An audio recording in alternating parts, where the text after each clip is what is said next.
Network આનું recharge મારું લેપટોપમાં બેલેન્સ નહીં હતું, લગાડ્યું છે નેટવર્ક, ભૂલી ગઈ ચાર્જિંગ કરવાનું.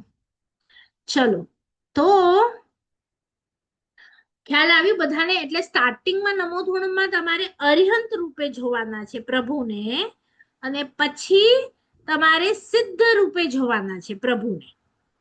બરાબર? તો આ છેલ્લા 8 શબ્દો છે, જ્યારે આપણે નમો સિદ્ધાણમ લઈશું ત્યારે 8 ગુણો કેવી રીતે આપણી અંદર પ્રગટે, કયા 8 કર્મો છે, એ 8 કર્મોને કેવી રીતે તોડવાના, તો આપણને ખબર પડશે. બરાબર? એટલે હમણાં ખાલી તમારે 8 ગુણોને યાદ રાખવા હોય તો શિવ, પછી મયલ, મરુઅ, મણંત, મખય, મવ્વાબાહ, મપૂણ, રાવિતી. તો એના શબ્દો છે શિવ, અચલ, અરુહ એટલે કે ફરીથી જન્મે નહીં, અનંત એટલે તમે અનંત કાળ સુધી હવે સુખી જ રહેશો, અક્ષય, ક્ષય ક્ષય એટલે ખરાબ થઈ જાય, અને અક્ષય તૃતીયા તો ક્ષય ન થાય, એટલે તમે ક્યારેક પણ તમારા સુખનો ક્ષય નહીં થાય, એટલે કે બંધ નહીં થાય સુખ એમ. પછી અવ્યાબાધ, બાધ એટલે બાધા, તો બાધા હમણાં આપણને સુખમાં બાધા આવે છે, થોડુંક સુખ ભોગવીએ એટલે કોઈ પ્રોબ્લેમ આવી જાય, થોડુંક સુખ ભોગવીએ પાછું પ્રોબ્લેમ આવી જાય. તો અવ્યાબાધ એટલે શું? કે એક વખત મોક્ષમાં ગયા પછી તમને ક્યારે કોઈ બાધા આવશે નહીં. અને અપુનરાવિતિ એટલે પુનઃ પુનઃ જન્મ લેવાનો નથી, તમે કાયમ માટે સુખી. બરોબર? તો આવી રીતે આપણે ખાલી નમોધૂણમમાં પ્રભુના વિશેષણો જોયા.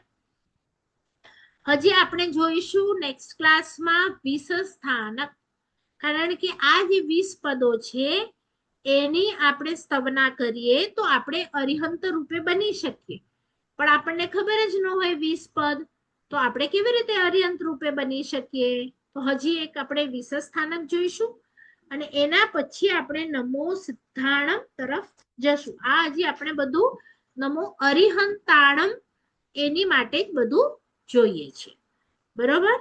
આપણી મીટિંગ પૂરી થવા આવી રહી છે, તો જીન આજ્ઞા વિરુદ્ધ કંઈ પણ બોલાયું હોય તો મિચ્છામિ દુક્કડમ સર્વમંગલ માંગલ્યમ સર્વકલ્યાણ કારણમ પ્રધાનામ સર્વધર્માણામ જૈનમ જયતિ શાસનમ. રેકોર્ડિંગ તમને મંગળવારના મળશે.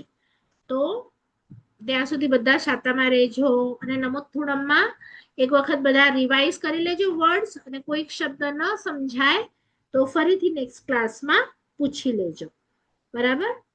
અને મેઇન તો છે શક્રસ્ત્વ, એનું નામ. તો શક્ર એટલે ઇન્દ્ર મહારાજા, અને ઇન્દ્ર મહારાજા આ વિશેષણોથી રોજે પ્રભુની સ્તવના કરે છે. તો એ જો સમકીતિ છે અને પ્રભુને આટલા બધા વિશેષણોથી બોલાવે છે, તો ક્યાંક પણ તમે જાઓ, સ્તુતિ ના આવડે તો માત્ર નમો સ્થૂળમ પણ સ્તુતિ રૂપે તમે દેરાસરમાં બોલી શકો.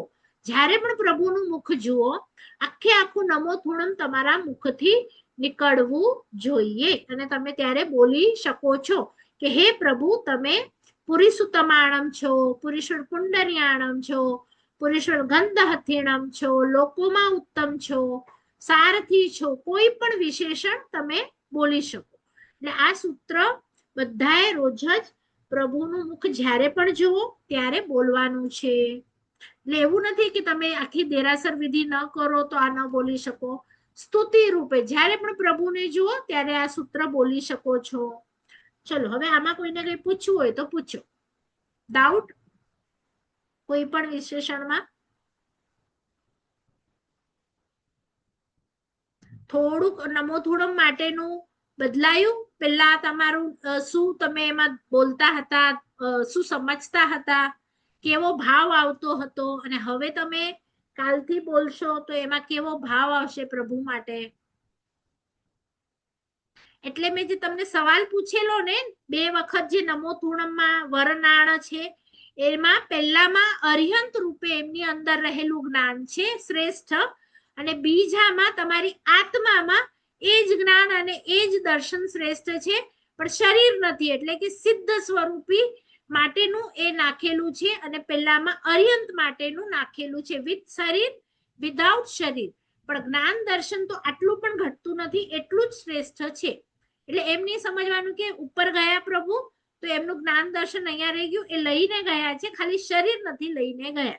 આપણી અંદર હમણાં પણ તમે જેટલું જ્ઞાન લેશો તો બીજા ભાવમાં એ બધું જ્ઞાન તમે લઈને જઈ શકો છો, એ અહીંયા સમજાવવા માંગે છે એમ.